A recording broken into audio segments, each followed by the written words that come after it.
Porygon2 has started to see a very large increase in its usage over the last few tournaments, and its driving force is this new tech with Blast. And whether or not it's a new tech or not, or something that's really just started being played right now, it's definitely something to look at, and we're going to actually explore today in today's video, so stick around for that. But of course, we are going to start things off. And guys, Porygon2, it was nowhere when Regulation F started in Portland, right? I think the highest placing one, I think, was an Icy Wind variant, which I'm not really sold on being Porygon2's best set. And now that we're actually finding ways to actually play Porygon2 appropriately into the metagame, we are seeing it have success. I believe there were 4 Porygon2s in day 2 of Charlotte. Strong success shown by the teams from Scott, Ashton, and Zach. I will leave those pastes down below in case anybody is curious and trying them out. They will be open team sheet variants, so you're going to have to throw in EVs. But if you're curious, they will be down there for you guys to try out. And then we also had in Liverpool this last weekend, we had strong Spanish players picking up on Porygon2's strength as well. They did run a variant of the team with like a Ting Lu on it as well. But regardless, let's jump into the tech. I've kept you guys in anticipation long enough. What is this tech? Now, this isn't something that, like, in my opinion, is like crazy, but it's enough to make Porygon2 always be a threat. And I think that was one of the problems with Porygon2. Sometimes you find yourself just, oh, you get the attack boost and you just end up getting recovery off. Right? That's all you really do. You sit on the field, but all you're doing is sitting on the field. You know, you're not pushing any pressure back into your opponent's way. You know, you're not putting any pressure down, and that sometimes is the problem with Porygon2, because you sit there. Yeah, you sit there quite a bit, actually. You don't die very often, but having Terra Blast and being able to Terra is absolutely amazing, because what you're able to do is you are now able to have a physical offensive mode and your basic special offensive mode, right? Generally speaking, you're going to be running Ice Beam, Terra Blast, Trick Room, and Recover. Those are going to be your 4 moves, right? And before, this is, okay, cool, you get your normal move, you get your Ice move, but now you not only have a 3rd type move in whatever your Terra type ends up being, but you also have the luxury of it potentially being physical or special based on which download boost you get.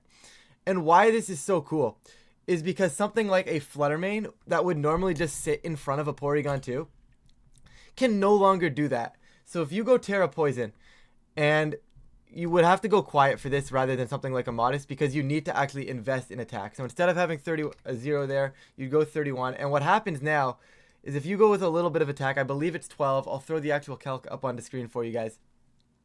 But if you invest a little bit in attack and a little bit in special attack, if you get the physical download boost and you get a +1 attack, when you Terra and click Terra Blast, it will be a physical Terra Blast. And what that allows you to do with Terra Poison is it allows you to one-shot Terra Fairy Flutter Mane.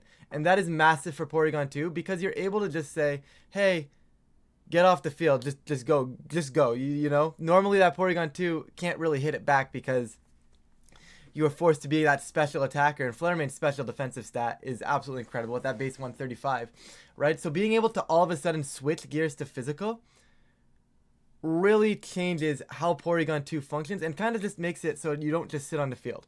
Because the way download works is the average of the special defense stats, or of the both defensive stats on your opponent's side, whichever one ends up being lower, that's the boost that your Porygon2 will get. So if I lead into something like a Flutter Mane and let's just say an Ogerpon, the average of those defensive stats, the defense is going to be lower between the two of them. I am going to get my attack boost more often than not there, and normally that would be pretty bad for Porygon. However, getting an attack boost allows me to say, hey, if you're going to Terra your Porygon, your Flutter Mane, even if you don't Terra your Flutter Mane, if I want to Terra my Porygon2 and utilize and capitalize on this attack boost that you just gave me now, I'm still putting on pressure, as opposed to back in the day or earlier in the format when people were testing Porygon2.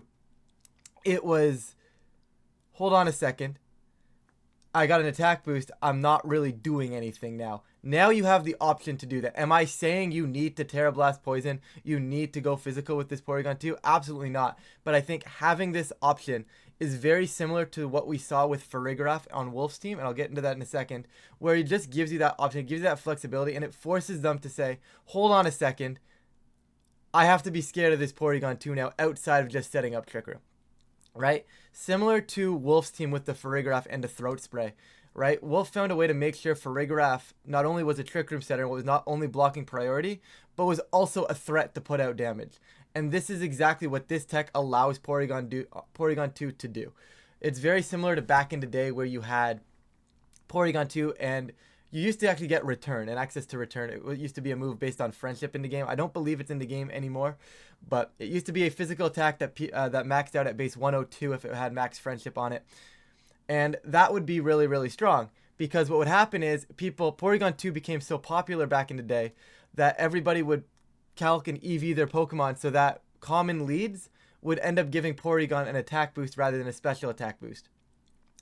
And that would kind of shut Porygon2 down. However, players found a way to say, what if I just ran physical P2? They're going to give me my attack boost and then I'm going to go crazy, right? So obviously you had ways to work around things like that, and this feels very similar with this new Terra Blast tech, right? It just allows you to put on pressure onto the board when you normally, or when your opponent may not be expecting you to put on pressure, right? Or maybe you get snarled 6-7 times and you go Terra Poison. All of a sudden your Terra Blast is now physical, right? There's a lot of options. It just allows you to be that presence when otherwise, you know, you get the attack boost and you're just not a threat.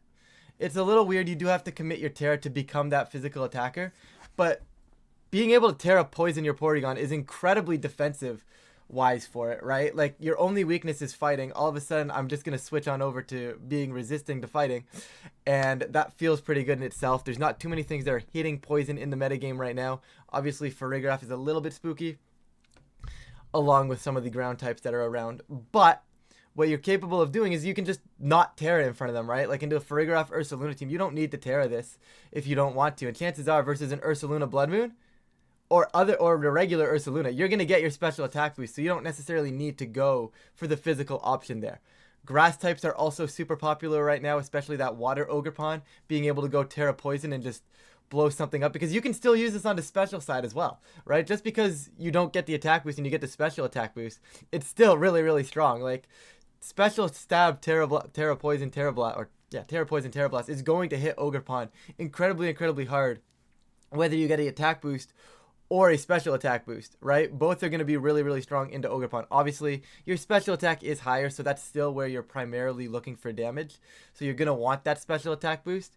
But sometimes being able to just capitalize, like I said, in front of that Flutter Mane where normally you wouldn't be able to touch it back, you can all of a sudden just go from, oh yeah, I just lose to Flutter Mane because I'm never going to break through it, to all of a sudden, hey, I'm breaking through this Flutter Mane and I am about to take it down right now, right? And that, in my opinion, allows Porygon2 to be useful despite just setting up Trick Room.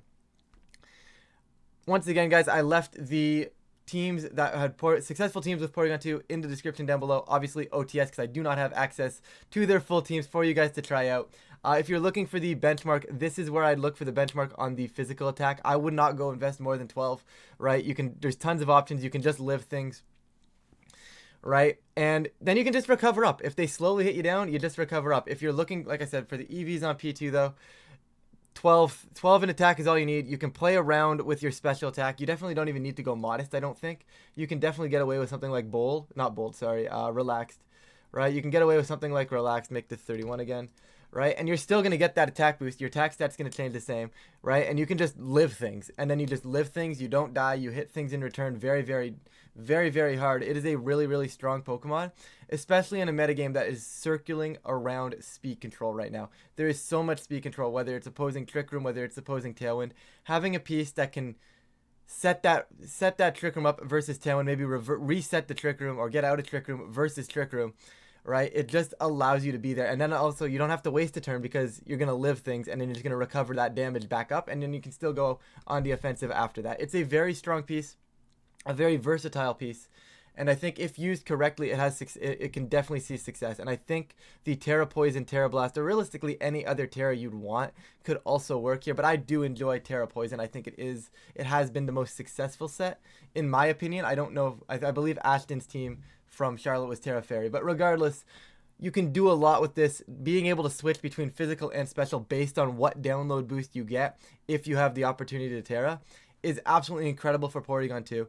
I think that is something I really wanted to share with you guys. Hopefully you enjoy testing out Porygon2. But with that, guys, I'm gonna head on out of here. Thank you all so much for watching. If you guys do enjoy these types of video, please feel free to leave a like and subscribe. It really does help with the channel.